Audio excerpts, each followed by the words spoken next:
नमस्कार, जय भारत, जय हिंद, वंदे मातरम। साथियों, हम पढ़ रहे थे प्रेजेंट टेंस। प्रेजेंट टेंस में अपना जो पहला टाइप है सिंपल या इंडेफिनिट प्रेजेंट टेंस वो चल रहा था। उसमें हमने देखा था पॉजिटिव सेंटेंस या जिन्हें हम एसेरेटिव भी कहते हैं, सकारात्मक वाक्य। आज हम लेने वाले हैं दूसरा टाइप, नकारात्मक वाक्य। इसका दूसरा टाइप नकारात्मक या नेगेटिव सेंटेंस।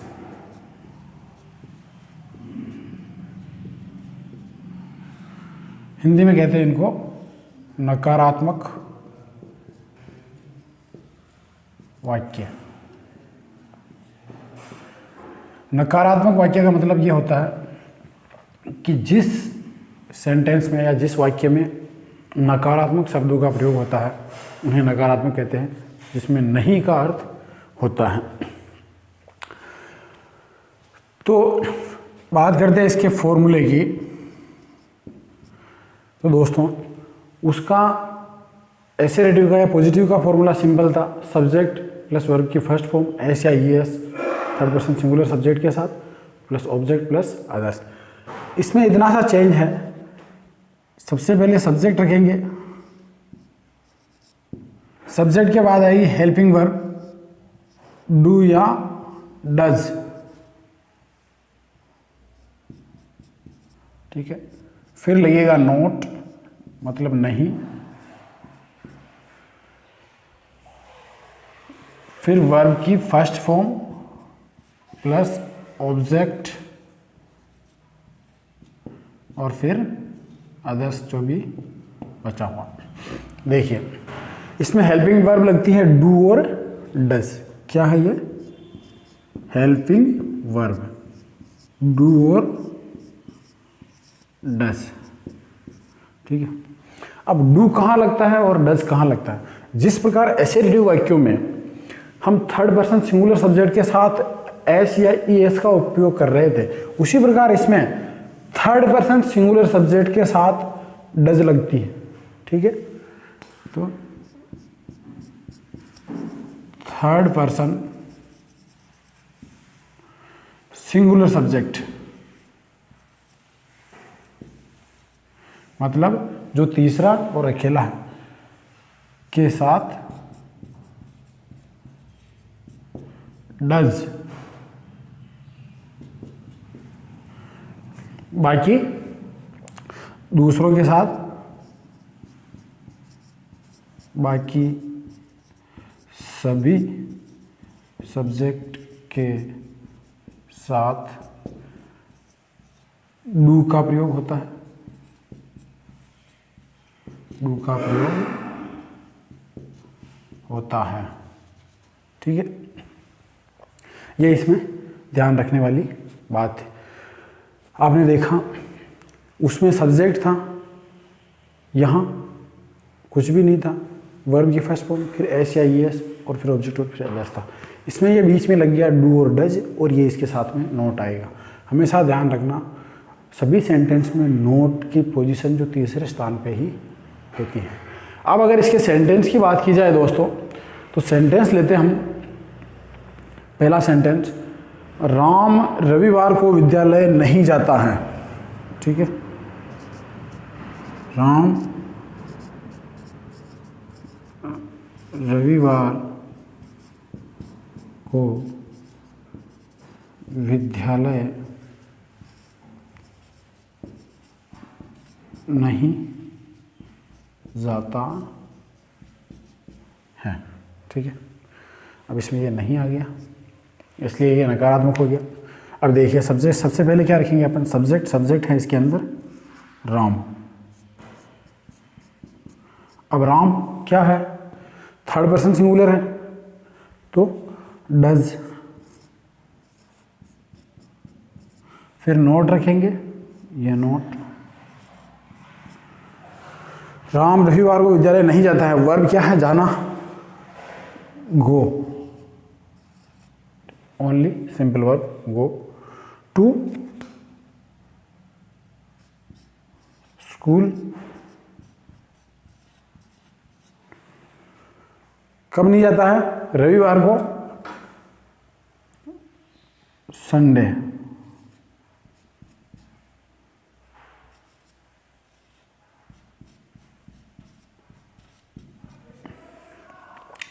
तो ट्रांसलेशन क्या हो गया अपना कि Ram does not go to school on Sunday. Sunday के दिन जो है राम विद्यालय नहीं जाता है। नेक्स्ट सेंटेंस लेते हैं इसका, जैसे मैं कार नहीं चलाता हूँ। मैं कार नहीं चलाता हूँ। इसकी क्या हो जाएगी? सब्जेक्ट क्या है? मैं का क्या रखेंगे हम? आई। डू या डज क्या लगेगा? मैं क्या है? मैं क्या है? थर्ड पर्सन सिंगुलर है क्या? नहीं है। सिंगुलर तो है लेकिन थर्ड पर्सन नहीं है, फर्स्ट पर्सन है, तो क्या लगेगा? Do.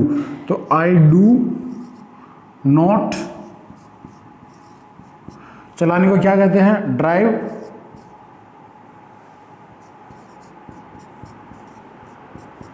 Drive. I do not drive the car. ठीक है, I do not drive the car. और लेते हैं इसके उदाहरण, जैसे वे क्रिकेट नहीं खेलते हैं। वे क्रिकेट नहीं खेलते हैं। क्या हो जाएगा इसमें? सब्जेक्ट है वे, तो दे। अब वे क्या थर्ड पर्सन सिंगुलर है क्या? नहीं है, प्लूरल है, बहुवचन है। तो दे डू नॉट खेलना, प्ले क्या? क्रिकेट।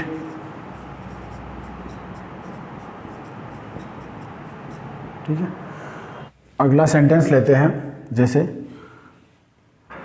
वह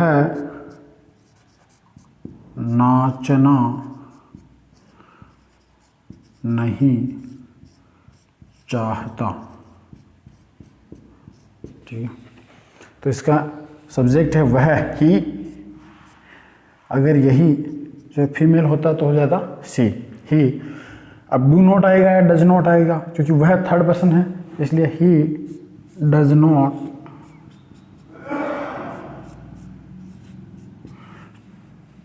चाहता, वांट,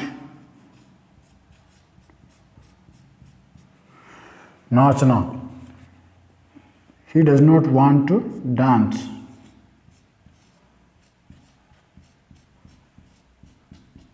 ठीक है, तो ये कुछ हमने उदाहरण लिए नेगेटिव सेंटेंस के।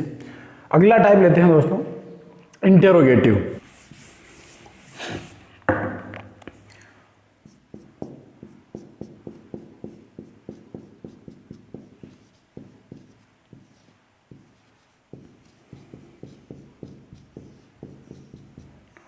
इंटेरोगेटिव या प्रश्नवाचक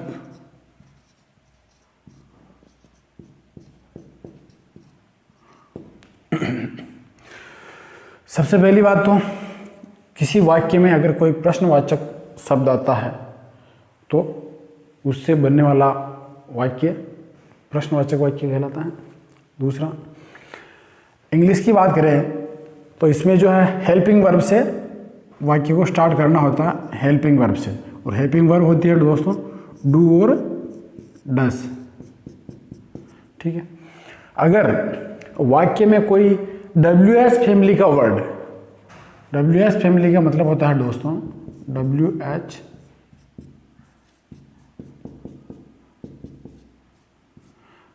फैमिली का मतलब जैसे व्हाट, व्हाई, हु, व्हेन, इस प्रकार के जो अपने शब्द है प्रश्नवाचक शब्द, अगर इनका प्रयोग किसी सेंटेंस में हो रहा है तो पहले उनको रखा जाता है, फिर हेल्पिंग वर्ब को रखा जाता है। एक इंपॉर्टेंट चीज़ बताना चाहूँगा आपको, ऐसे वाक्य मतलब ऐसे प्रश्नवाचक वाक्य जिनका उत्तर अगर हाँ या ना में दिया जा सके, उनमें WH फैमिली के वर्ड का यूज करना जरूरी नहीं होता है। आप केवल हेल्पिंग वर्ब से ही स्टार्ट कर सकते हो। तो ये इसका जो है हेल्पिंग वर्ब होगी। फॉर्मूले की बात करते हैं दोस्तों, तो इसका फॉर्मूला है, सबसे पहले लिखा जाएगा हेल्पिंग वर्ब मतलब डू या डज, सॉरी सबसे पहले रखेंगे अपन इसमें WH फैमिली, ठीक है, WH वर्ड जो भी अपने होते हैं इनके अगर ये बीच में आते हैं तो, अगर ये नहीं है तो ये ऑप्शनल है। उसके बाद अपन रख देंगे डू और डज, हेल्पिंग वर्ब होगी, प्लस सब्जेक्ट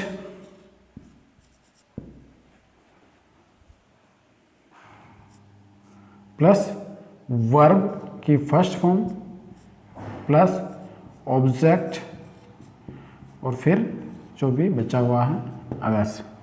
सबसे पहले WH do does subject verb की फर्स्ट फॉर्म ऑब्जेक्ट और अदर्स। तो ये इसका फॉर्मूला हुआ। WH कहाँ लगाना है?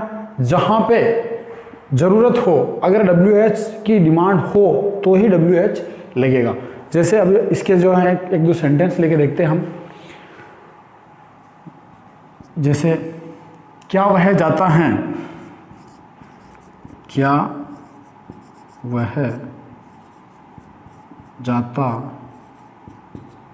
है, यहाँ क्वेश्चन मार्क लगता है, यहाँ भी आप क्वेश्चन मार्क लगा सकते हैं।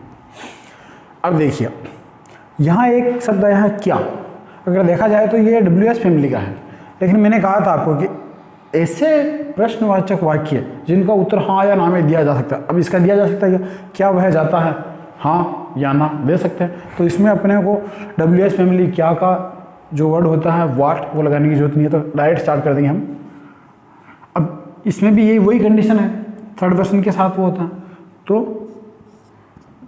डज सब्जेक्ट ही गो,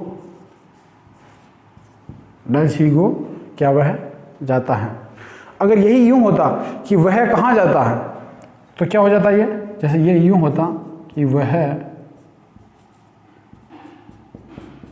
कहाँ जाता है, तो इसका हो जाता दोस्तों कहाँ, सबसे पहले WH आएगा तो वेयर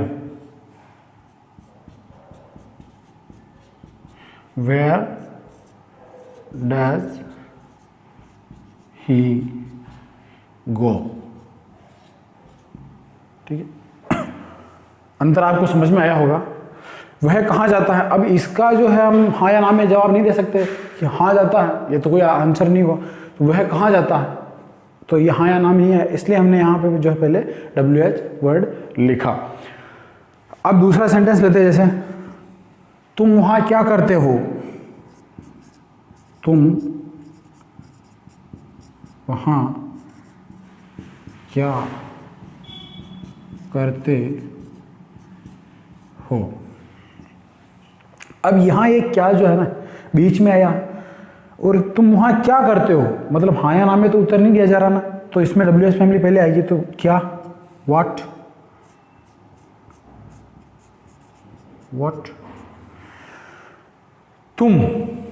तुम आ गया तो यहाँ डू लगेगा।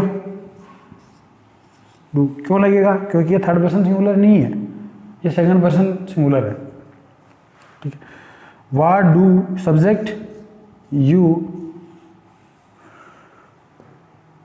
करना, do, what do you do वहां, देयर,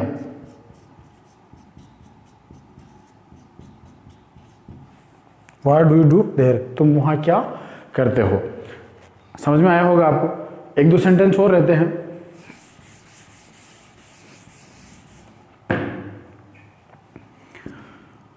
क्या वह बाजार जाती हैं, क्या होगा इसमें, क्या वह बाजार जाती है, हाँ या ना में है तो ठीक है। तो does she go to market, ठीक है, does she go to market. अब इसका हाँ या ना में नहीं है, इसलिए सॉरी हाँ या ना में है, इसलिए यहाँ डायरेक्ट अपन ने हेल्पिंग वर्ब से स्टार्ट कर दिया। क्या वह खाना पकाती है? क्या वह खाना पकाती है? क्या हाँ या ना में हो सकता है इसका, हेल्प WH की जरूरत ही नहीं है। तो डज सी पकाती है कुक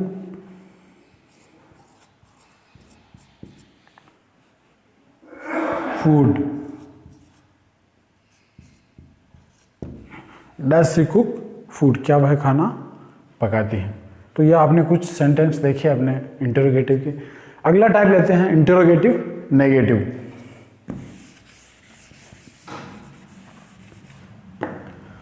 इंटरोगेटिव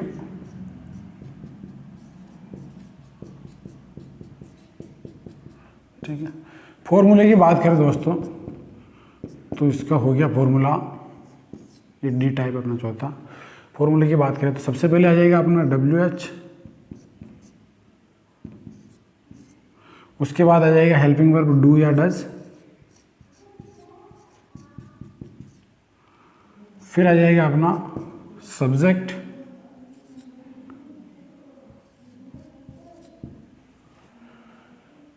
फिर आ जाएगा इसमें नोट, फिर आ जाएगा वर्ब, फिर ऑब्जेक्ट और फिर अदर्स क्वेश्चन मार्क। ये इसका फॉर्मूला हुआ, केवल नोट लगेगा सब्जेक्ट के आगे। अब इसके सेंटेंस की बात करें दोस्तों तो जैसे हम एक इसका सेंटेंस लेते हैं कि क्या वह खेलने नहीं जाता है, जैसे क्या वह खेलने नहीं जाता है। ठीक है, हाँ या ना में उत्तर दिया जा सकता है। ठीक है, तो डज ही, सब्जेक्ट के बाद क्या रखेंगे नॉट गो टू प्ले। ठीक है, क्या वह खेलने नहीं जाता है, does he not go to play. वे मेहनत क्यों नहीं करते हैं? ठीक है, वे मेहनत क्यों नहीं करते हैं। देखा आपने, वे मेहनत क्यों नहीं करते हैं। अब इसका ट्रांसलेशन होगा, सबसे पहले WH रखेंगे तो वाई, क्यों का वाई। अब वे, क्योंकि थर्ड पर्सन सिंगुलर नहीं है इसलिए डू लगेगा, why do way, subject they, why do they subject के बाद में नॉट, दे नॉट, मेहनत क्यों नहीं करते हैं, work hard, why do they not work hard. ठीक है, why do they not work hard. जैसे और सेंटेंस लेते हैं इसका, तुम खाना कब नहीं पकाती हो, तुम खाना कब नहीं पकाती हो। ठीक है, सबसे पहले क्या आएगा WH में, कब, व्हेन, व्हेन, डू या डज, तुम है तो डू आएगा, व्हेन डू सब्जेक्ट, नॉट, पकाना कुक, फूड। ठीक है, क्वेश्चन मार्क। तुम खाना कब नहीं पकाती हो, when do you not cook food. अब जैसे एक और ले लेते हैं, क्या तुम मुझे नहीं जानते? क्या तुम मुझे नहीं जानते? प्रश्नवाचक हो गया। तो क्या बनेगा इसका कि क्या तुम मुझे नहीं जानते, क्या फर्स्ट में आया है और हाँ या ना में उत्तर दिया जा सकता है, इसलिए डायरेक्ट डू यू नॉट जानना, यानी नो मी। सबसे पहले डू या डज लगाया अपन ने, डू लगा तुम की जगह पे क्योंकि तुम जो है सेकंड पर्सन है, यू सब्जेक्ट हो गया, नॉट लगा दिया, जानना क्रिया हो गई वर्ब की फर्स्ट फॉर्म, फिर ऑब्जेक्ट रख दिया मी। तो आपने देखा कि इंटरोगेटिव और इंटरोगेटिव नेगेटिव में सिर्फ यही फर्क है कि यहाँ जो है सब्जेक्ट के बाद में नोट लग जाता है। आशा करता हूँ आपको समझ में आया होगा। अब आप इनकी प्रैक्टिस के लिए अपने हिसाब से अपने स्तर पे कुछ ऐसे सेंटेंसेस बनाइए और उनको ट्रांसलेशन कीजिए, उनको लिखिए, उनको रिपीट कीजिए, उनकी प्रैक्टिस कीजिए। आप लोगों ने इसमें एक चीज़ नोट की होगी कि जो सार्वभौम सत्य है, यूनिवर्सल ट्रूथ है, या ऐसी मतलब इन सेंटेंसेस के अंदर जैसे ता है, ती है, ते है, इस प्रकार के शब्दों का जो है इस्तेमाल हो रहा है। तो प्रेजेंट इंडेफिनिट टेंस में ता है, ती है, ते है और कुल लगे हैं शब्द आता है। यह आपने नोटिस किया। बहुत सरल चीज़ है दोस्तों, आपको समझ में आ रहा होगा, आप प्रैक्टिस कीजिएगा। नेक्स्ट टाइप लेंगे अपन प्रोग्रेसिव टेंस या प्रेजेंट कंटिन्यूस टेंस।